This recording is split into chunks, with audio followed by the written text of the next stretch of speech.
In the last video, I left out a lot of content, so this video is just some bonus content. And if you want to look at certain things, you'll have to pause the video. For example, here, this is a view of the mountain ridge at Lake Berryessa, how it was and how it looks today.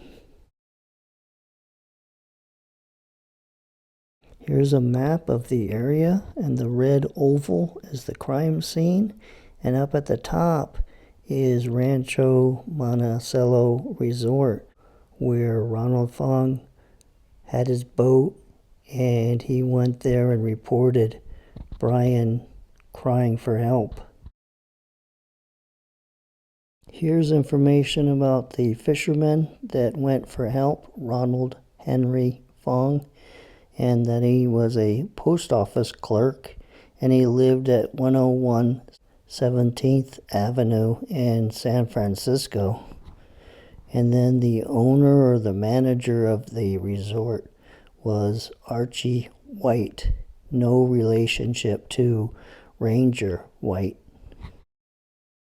Archie White lived up there by Lake Berryessa on Spanish Flat RT, whatever RT means.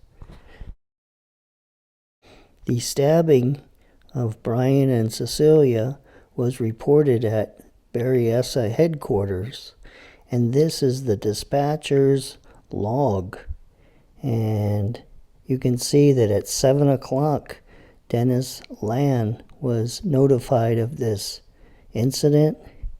A citizen yelled for help and said he had been robbed and stabbed in the chest.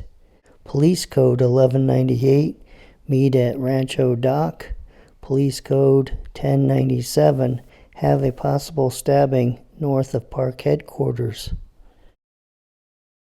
Here's a black and white photograph of the crime scene, taken a few days after the crime, possibly the next day. The Napa Sheriff's Department identified the footprint as belonging to this kind of shoe, an Avon shoe. Now, for the record, this shoe does not match the shoe at Sherry Joe Bates' murder scene. This one is a Avon sole rubber part, and the one at Riverside City College was a Goodrich sole. I left out this guy in that video, David Rayfield. He was about 18 at the time. He might have actually witnessed the Zodiac killer walking away after stabbing both Brian and Cecilia. His father's name is Clifton Rayfield, and he's from Los Gatos, California. I also forgot to mention Cecilia's girlfriend, Judy Dalton, and I believe she's the one that drove Cecilia up to the college from Southern California.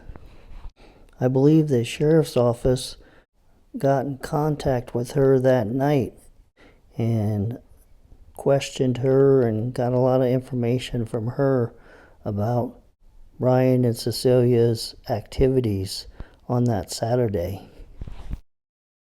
I forgot to put this in the video, that I want to report a murder, no, a double murder. That's not really the first thing that the Zodiac said.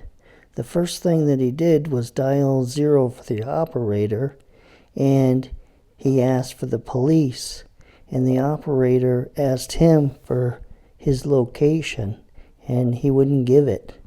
So they still put him through to the police dispatcher. I didn't put this information in my video about the police contacting Arthur Lee Allen and his whereabouts, because I still can't figure out how they knew anything about Arthur Lee Allen at this time, what the connection was. And then I failed to put this in the video about the police report that says the 2 knives I had in my car with blood on them, the blood came from a chicken I had killed. Well, this ends this episode of Unsolved, and I hope you enjoyed learning a little bit more about this Lake Berryessa incident. See you the next time.